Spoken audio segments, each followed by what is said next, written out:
Nací en 1968 en Concepción de Oriente, en el norte del departamento de La Unión.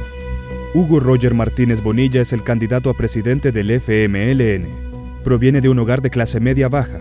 Cursó educación básica y media en el oriente del país. Migró a San Salvador para cursar estudios universitarios. Mis padres le apostaron mucho no solo a mi formación, sino a la formación de mis hermanos. Siempre nos decían de que para ellos lo más importante era el conocimiento que nos podían heredar. Entró a la Universidad de El Salvador en 1985 a estudiar ingeniería agronómica. Se organizó en la Sociedad de Estudiantes de Ciencias Agronómicas. Se convirtió en representante universitario en eventos nacionales y centroamericanos. En ese papel conoció los comandos urbanos del FMLN.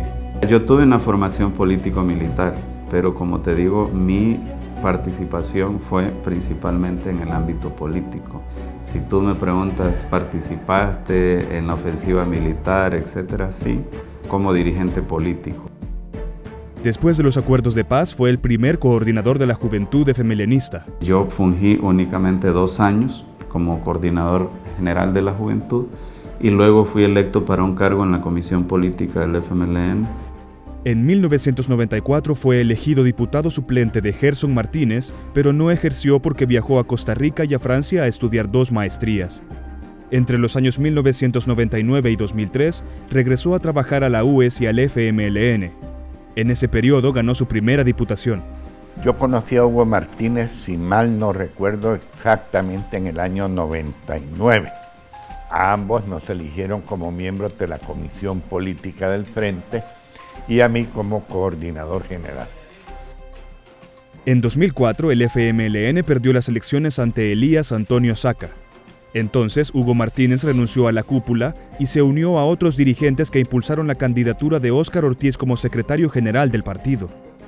El fallecido Shafiq Handal, Salvador Sánchez Serén, José Luis Merino y otros apoyaron a Medardo González. Hice un planteamiento más que todo de renovación del partido. No busqué una candidatura en particular para dirigir el partido. El 13 de junio de 2004, dijo a la prensa gráfica que la dirigencia de la época, entonces liderada por Sánchez Serén, era mediocre y acomodada. No, nunca hice ese calificativo. Si tú tienes el audio de lo que dije, tráeme. Mira, yo no soy una persona que le gusta poner calificativos a nadie, mucho menos a los compañeros del partido. Después que Medardo González ganó la Secretaría General, Óscar Ortiz y quienes lo apoyaron públicamente fueron marginados de las decisiones del partido, según se constató en notas periodísticas desde 2004 hasta principios de 2007. Al morir Shafiq Handal, el 24 de enero de 2006, el FMLN comenzó a moderarse tratando de ser una opción de poder. Por ejemplo, dialogó abiertamente con la Embajada de Estados Unidos en El Salvador, y el papel de interlocutor lo desempeñó Hugo Martínez, según el cable titulado FMLN intenta mejorar las relaciones con Estados Unidos, que el ex embajador Charles Glazer envió el 8 de noviembre de 2007 a Washington y que publicó elfaro.net. En ese cable, el diplomático asegura que Martínez le dio a conocer 4 meses antes de la oficialización que la fórmula presidencial del FMLN la integrarían Mauricio Funes y Salvador Sánchez Serén. En 2009, el FMLN ganó la presidencia de la República. Martínez fue nombrado ministro de Relaciones Exteriores. Desempeñado excelentemente como miembro de la Comisión de Relaciones Exteriores en la Asamblea Legislativa. Fíjese que ese fue un consejo que le di yo. Voy a presumir de eso cuando entró de diputado. Le dije, mire Hugo, procure usted influir en lo que son las relaciones internacionales, de tal manera que cuando se dio la candidatura de Mauricio Funes, ya Hugo prácticamente era el candidato ideal y natural para desempeñar el cargo. Martínez fue canciller desde junio de 2009 hasta junio de 2013. Entre julio de 2013 y enero de 2014 asumió la Secretaría General del SICA. En junio de 2014 regresó al Ministerio de Relaciones Exteriores. Bueno, yo hice una política exterior abierta al mundo y sin ataduras ideológicas. Ese fue el principio rector, el principio orientador de mi trabajo. Eso es algo que nos trajo mucho respeto a nivel internacional. Me ocupé también de que El Salvador tuviera un pensamiento propio, que no estuviera alineado con ningún bloque. Mientras Martínez ha sido canciller, El Salvador apoyó en organismos internacionales a Venezuela, país que en los últimos 3 años sufrió crisis políticas internas. En junio de 2016, por ejemplo, El Salvador votó contra la iniciativa en la OEA de discutir en su asamblea un informe sobre violaciones a derechos humanos supuestamente perpetrados por el gobierno de Nicolás Maduro. En el periodo de Martínez, en consulados y embajadas salvadoreñas fueron contratados como personal del servicio exterior ciudadanos relacionados al FMLN o sin experiencia en el servicio diplomático. Igual que sucedió con embajadores o cónsules nombrados siendo ajenos al mundo de la diplomacia, como se verificó en documentos oficiales del Ministerio de Relaciones Exteriores. Sandra Geraldine Alvarado Ramírez, por ejemplo, fue designada embajadora de El Salvador en Cuba en 2014. Entre 1996 y el año de su nombramiento, trabajó en los departamentos de disminución de reos sin sentencia y en el de práctica jurídica de la Corte Suprema de Justicia. En su hoja de vida no refleja estudios ni experiencia previa en cargos diplomáticos. Se le pidió a la Oficina de Información del Ministerio de Relaciones Exteriores el acuerdo para convocar a concurso la plaza de embajador en Cuba, perfil requerido para el puesto y número de aspirantes, criterios de depuración y selección del ganador. La oficina respondió que el nombramiento lo hizo directamente el presidente de la República, sin convocar a concurso público ni establecer criterios de selección, amparándose en el artículo 219 de la Constitución. Similar fue la respuesta cuando se consultó por las contrataciones de personal administrativo en embajadas y consulados.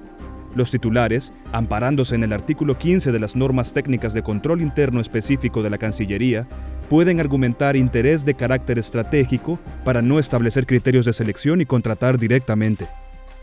Eso se encontró en el caso de Ana Virginia Guardado Peña, que entre octubre de 2014 y abril de 2018 se desempeñó como consejera en la Embajada salvadoreña en Washington.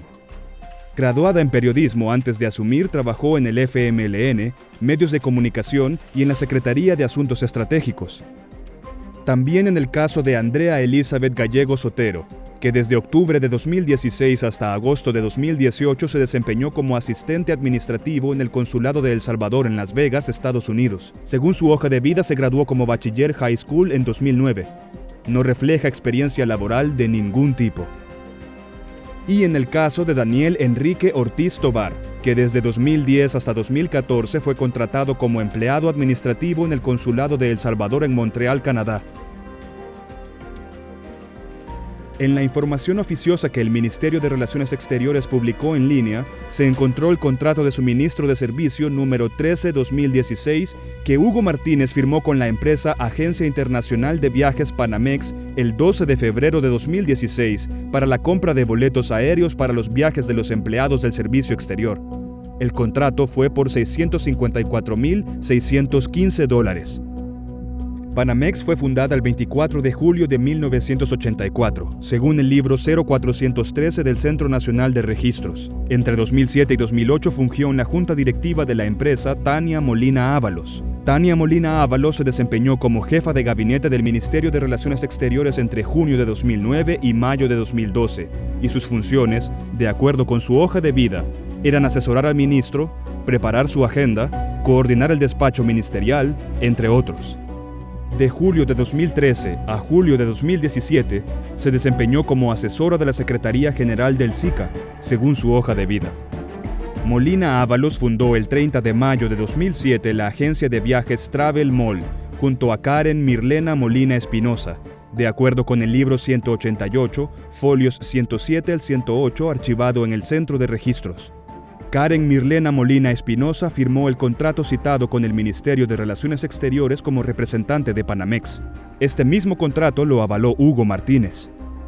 En la actualidad, Molina Ábalos se desempeña como embajadora de El Salvador en Canadá.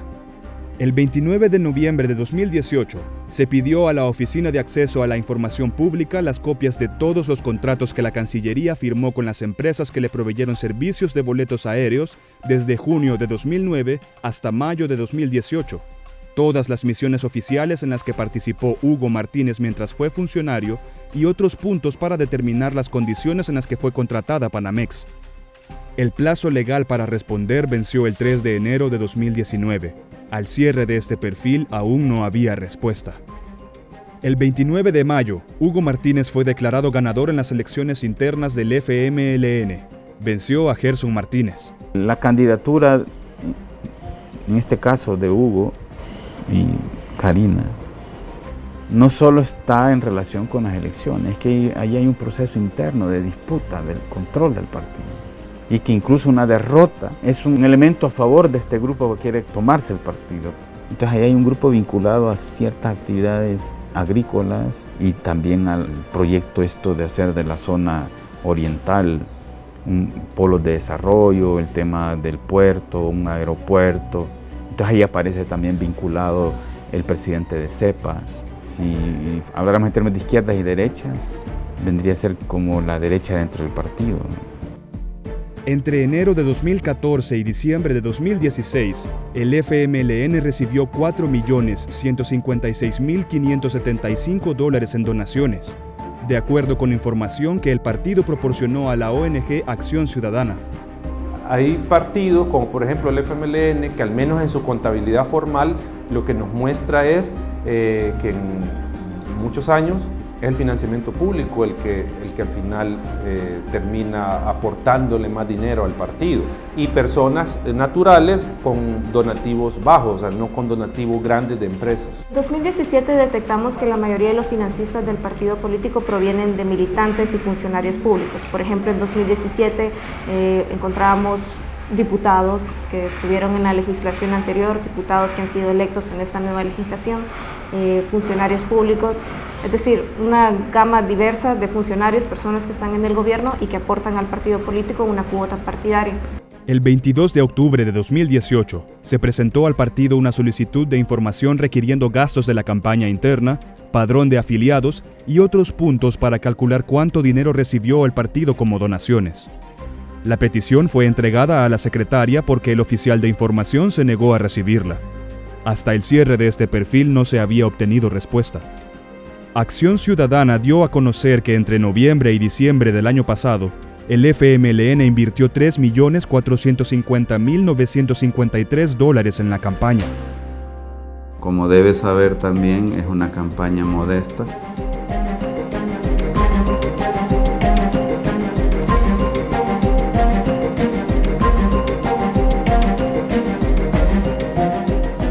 En seguridad habla de intensificar el trabajo de la PNC contra pandillas y narcotraficantes, reubicar penales, construir nuevas canchas, llevar las instituciones estatales a las comunidades, consolidar el programa Yo Cambio, entre otros. Hugo tampoco habló de mecanismos de depuración. Lo que hizo, al igual que los otros tres candidatos, fue inmediatamente después de reconocer la necesidad de depurar a la Fuerza Armada y a la Policía, automáticamente hablaron de mejorarle sus condiciones laborales. Esa postura ante la pregunta de cómo van a hacer para que los cuerpos de seguridad trabajen bien, respondan inmediatamente que les van a mejorar las condiciones laborales, la percepción que tengo es que o son muy timoratos frente a ponerse como autoridades frente a estos cuerpos, o tienen algún cierto de, digamos así, temor frente a el descontrol que pueda significar algún rechazo por parte de estos cuerpos frente a esas posturas, ¿no? En medio ambiente plantea restaurar y proteger fuentes de agua, reforestar 500.000 hectáreas de bosques, elevar la eficiencia energética, mejorar la calidad del aire en San Salvador, rescatar manglares, entre otros. Allí ellos tienen la ventaja de que son el partido en el gobierno, ¿verdad? Y que tienen un avance, yo diría, sustancial de especialmente el Ministerio del Medio Ambiente. El tema de la reforestación es un tema crítico y ya lo comenzaron a impulsar y yo creo que debemos de seguir con ese proyecto. Entonces ellos recuperan algunas de las ideas de lo que está en marcha y plantean algo que llaman País Verde, aunque en sus temas prioritarios todavía no está la agenda medioambiental. En educación propone educación inicial universal, consolidar la reducción del analfabetismo, abrir bachilleratos técnicos en todo el país, así como bachillerato en línea, transformar la currícula educativa, enseñanza del inglés en todos los niveles del sistema educativo público. Eso implicaría, en todo caso, que los profesores que están en las escuelas hablen inglés. Y el profesor de educación básica, que es todólogo, porque tiene que dar todas las asignaturas las desarrolla en inglés. ¿Y qué va a hacer? No puede echar a todo el magisterio, son 35,000 maestros de básica, más o menos. El problema que tenemos es que no estamos analizando problemas y las propuestas no van en esa línea. Yo creo que eso es lo que le está pasando también a Hugo. Está planteando lo mismo que Callejas.